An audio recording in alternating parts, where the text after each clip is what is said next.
ያደለው ሳይጫወት 3 ነጥብ እግሩን ሰቅሎ ቲሙ አስተማማኝ ጸደቲም አለው እግሩን ሰቅሎ 3 ነጥብ ይወስዳል።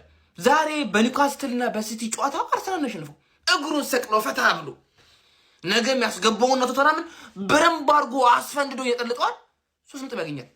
ያመት የአርሰናል ነው ጀማው የአርሰናል ነው። በቃ የአርሰናል ደጋፊ ፈታ ዘና መደሰት በእያንዳንዱ ጨዋታ መደሰት ያለበት ደጋፊ አርሰናል ደጋፊ ነው።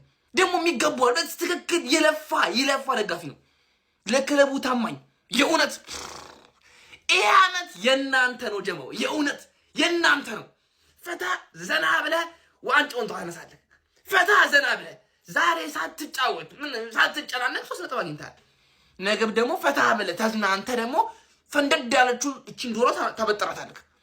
አርሲ መሽበቅ አርሲ ይሄ ዓመት አንቺ ነው በእናትሽ ፈታ።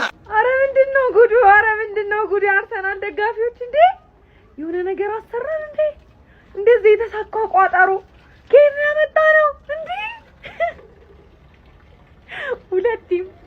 ሁለት በቃ በአሁን ሰዓት የዋንጫ ተፎካካሪ ብለው በዚህ ዓመት ያሰቧቸው ሁለቱም ቲሞች ማለት ነው በአንድ ቀን ነጥብ ሲጥሉ ኢማጂን እንዴ! የአርሰናል ደጋፊዎች ሰብሰብ በሉና ሀብታም እንደሆን ቋጥሮልኝ በነካጃችሁ እንዴ ይቻላል እንዴ? እንችላለን። ኡፍ እኔ እንደ ዛሬ ቀጥል አድርጋችሁኝ አታውቁም። እኔ ሊቨርፑልን ስታሸንፍ ተወጣጠርክ እኮ ማንዬ። ምን ነው ፈለው? ምን አጋጠመ? ስንት ነገር ተነጋግረን ስንት ነገር ምን አይነት ያገቡት ጎል ራሱ ሲቲዎች ማለት ነው ጭራሽ የማይመስል ጎል ሲቲ ላይ የገባው ጎል ሁለተኛው ጎል ማለት ነው።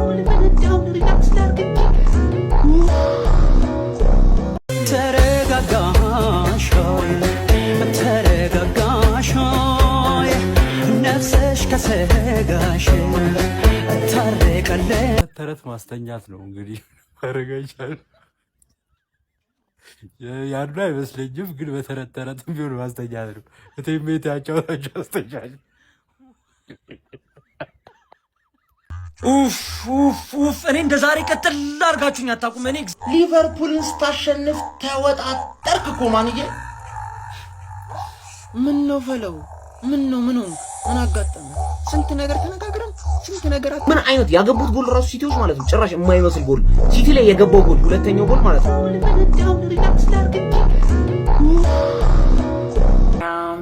ውሸቴን አይደለም፣ መረጃ አለን። በቤት መምጣት ትችላላችሁ። ስለ ማርያም ትላልቅ ባለሀብቶችም አግዙኝ። የሶሻል ሚዲያ ያሉ ሰዎች በሙሉ ጨክነውብኛል። ልቤ ተመቸው ተደላደለ ጎኔ ተመቸው ልቤ ተመቸው ዛሬ አበቃለ ልቤ ተመቸው አታገኘው አቻ አታገኘው በስንት ጊዜ አታገኘው አቻ አታገኘው በስንት ጊዜ የምትወድ የምወደ ለፋትት ልናፍቃ የምትወድ የምወደ የማጠቅበኝ የማጠቅባል ከአንቺ ጋር ስርችን ልድር ከአንቺ ጋር ስርችን ልድር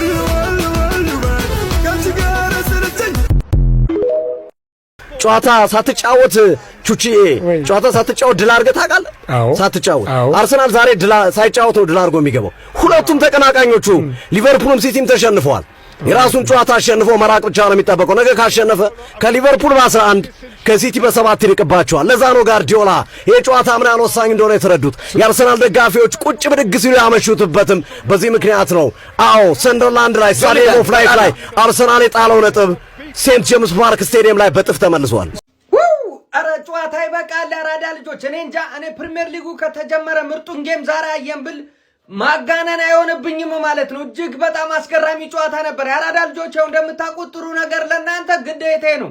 ፈርስት ሃፍ ላይ ይሄ ጨዋታ መታየት አለበት ብዬ 45 ደቂቃ እንዳለቀ ቪዲዮ ሰርቼ ነበር። ነገር ግን ቲክቶክ ምን እንዳረኩ አልገባኝም። በምክንያት እንደሆነ አላቅም። ይኸው በምትመለከቱት መሰረት ቪዲዮውን ሪሙቭ አድርጎታል ማለት ነው። ህግ ጥሳል ነው እንዴት እንደሆነ አልገባኝም።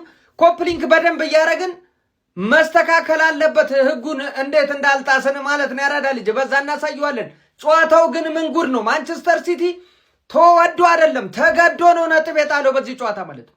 ተገዶ ነጥቡን አስተላልፎ ለኒውካስትል ሄዷል ማለት ነው። አሁን የአርሰናል ተፎካካሪ ቼልሲ ሆኗል ማለት ነው። እነዚህ ሁለት ለንደን ክለቦች ሆኗል። አርሰናል ነገ የሚያሸንፍ ከሆነ ከቼልሲ በ6 ነጥብ ርቆ ፕሪሚየር ሊጉንም በአሪፍ ውጤት መምራት ይጀምራል ማለት ነው። ዛሬ የእሱ ተፎካካሪ ይሆናሉ ተብሎ ሲጠበቁ የነበሩት አንደኛው ሊቨርፑል እንጃ፣ ማንቸስተር ሲቲ ግን ዛሬ ተሸንፏል ማለት ነው በኒካስትል። ያው ኒካስትል የዋንጫ ተፎካካሪ የሚባሉ ቡድኖችን ቅንጥስ በማድረግ የሚታወቅ ነው። ከዚህ በፊት ለአርሰናል መከራ ነበር። አሁን ደግሞ በአንጻሩ ለማንቸስተር ሲቲ ፈተና ሆኖ መጥቷል። ዛሬ እጅግ በጣም አስገራሚ ጌም ነው። ይህን ጨዋታ ላልተመለከቱ ሰዎች ጸሎት እያደረግን ሀሳብ አስተያየት ኮሜንት ላይ አራዳ ልጆች የፕላስ ምልክቶ እናንተ ነች በደም ሼር ኮፕሊንክ ነጥብ መጣል እኔ አልገረምም። ሚዲያው ብቻ እንዴት እንደሚል ነግራችሁ የመጣሁት አሁን አርሰናል ዋንጫውን በላው፣ በቃ አርሰናል ዋንጫውን በላው፣ ቶተናምን አሸንፎ በላው እየተባለ ነው አሁን የሚወራው። እንደዛ አይደለም። አርሰናል ዋንጫውን ብላቱን ያረጋገጠው ገና 3ኛ ሳምንት ላይ ነው። እኔ ነግሬያችኋለሁ። አንድ ጨዋታ ውጤት አሁን አርሰናል በቀደም ሰንደርላንድ ጋር አቻ ምናምን ስለወጣ የጋብሪኤል ስለተጎዳበት አርሰናል ከዋንጫውን አይበለውም፣ በቃ ሲቲ ደረሰበት፣ አንገቱ ስር ተነፈሰ፣ እንደዚህ ያደረገው ሲባል ነበር። ያ ግን አይሰራም። የዘንድሮ አርሰናል ላይ አይሰራም። አርሰናል ዋንጫውን የበለው ነግሬያችኋለሁ። 3ኛ ሳምንት ላይ በሊቨርፑል ከተሸነፈ በኋላ ነው ዋንጫ ብላቱን ያረጋገጠው። አሁንም ደግሜ ነው የምነግራችሁ። በቃ አለ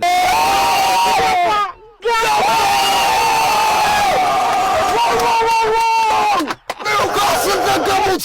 ራሱ ደገሙት። እንዴት አይነት እግር ኳስ ነው! ይሄ ድርሰት ነው እንጂ እግር ኳስ አይደለም። ድርሰት ነው ይሄ። ቆመጣፍ የጻፈው ደራሲ የሚመስል አስደናቂ ጨዋታ። ሃርቪ ባርንስ ደገመው። ኒውካስል እንደገና መምራት ጀመረ። ብሩኖ ጊማሬሽ፣ ሁለቱ ብራዚላውያን ተቀባበሉ። ቆንጆ ቅብብል፣ አስደናቂ ኳስ አገኟቸው። አሁን አገኟቸው። ከተተው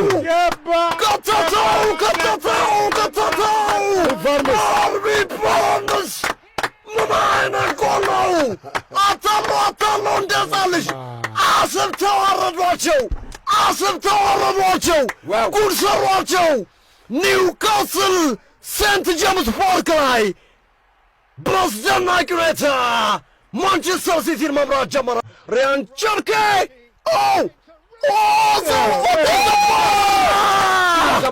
ሮቢን ዲያስ ወዛው ሮቢን ዲያስ የማንቸስተር ሲቲ ላቻና ጎል በአስደናቂ ሁኔታ ተጫዋቾች እንዳጥር በተደረደሩበት ሁኔታ ላይ ወዘወዘው። መጠንቀቅ ነበረባችሁ። ቹቻ ነው ሚትነስ አፍንጫውን ቦንዛ ሮቢን ዲያስ ቦንዛ ማንቸስተር ሲቲ ቦናንዛ ረጅም ኳስ አገኘኋቸው።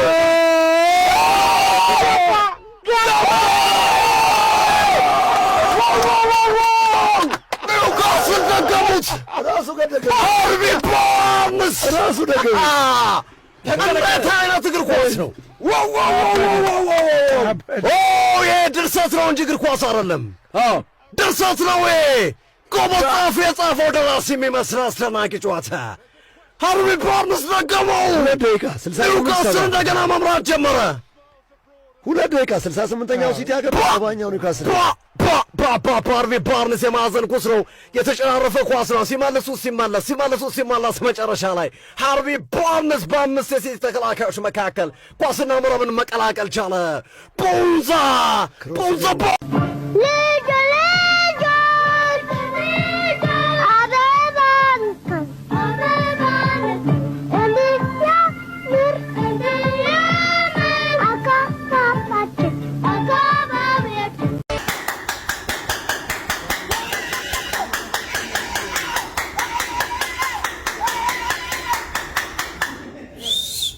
አሁን ይሄ ሁሉ ለቅሶ የምትሰሙት ትናንትናም ብዙ ለቅሶ ስሰማ ነበር።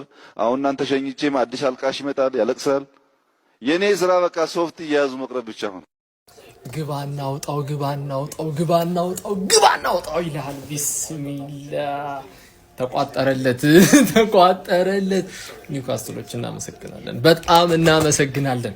ሲቲ አፈር አባት በላለ። አሁን ይኸውላችሁ ኮምፎርታብል ሆነን ማለት ነው፣ ከጭንቀት ነፃ የሆነ የእሁዱን ጌም ማለት ነው ፈታ ብለን ነው እንትን የምንለው የምንጫወተው ምናምን ነገር። ከዛ ጋፑን በ7 ነጥብ እናደርገዋለን። ዛሬ ግን ተቋጠረለት ሲቲ ሲቲ የታባይት ያለሽ ቢስሚላ ቢስሚላ። ሁላችሁም ፎሎ እያረጋችሁ ኮፒ ሊንክ እያረጋችሁ ጩጫዋ በቃ ደነዘዘች። የሆነ ሰዓት ላይ ደነዘዝ ምን እንደምታረግ ግራ ገባት። ይመቸኝ።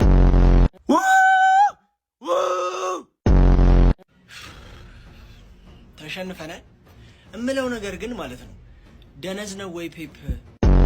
ተቃጠልን እኮ ተቃጠልን። ወገን ተቃጠል። እዛ ጋር ተሰለፍ፣ ቀስ በል። እኔ ለማን አጎደል?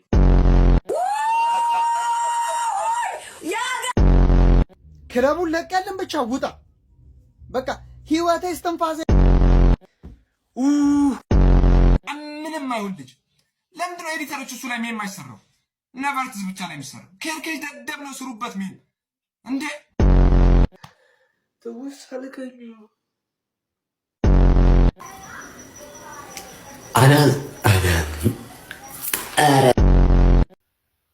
እንደ ሀገር ሰብሰብ ብለህ ስትቋጠር ይሄው ውጤቱ። ዛሬ የኛ ቀን ነው የአርሰናል ደጋፊዎች። ቅድም ነግሬያችሁ ነበር። ለነገው ለሰሜን ለንዱ ደርቢው ጨዋታ ማለት ነው ቢያንስ 2 ተጫዋቾች እናገኛለን ብያችሁ ነበር ከጉዳት። ሲቲ ላይ እንቋጥራለን ብለናል። እኛ ቋጥረን የሚቀር ነገር የለም። ኒውካስትሎች ግን ይለያሉ። ባርነስ ምን አይነት ቲም ነው የምር የሚያጅብ። ስፔሻሊ ሰከንድ ሃፉ ጦርነት ነበር ሀቢቢ። ነገ ስፐርስ 1 ጥፋት አለን። ልዩነታችንን በ8 ነጥብ ጀመር። ማንም ይፎካከር የለም በዚህ ሲዝን ማለት ነው ሀቢቢ።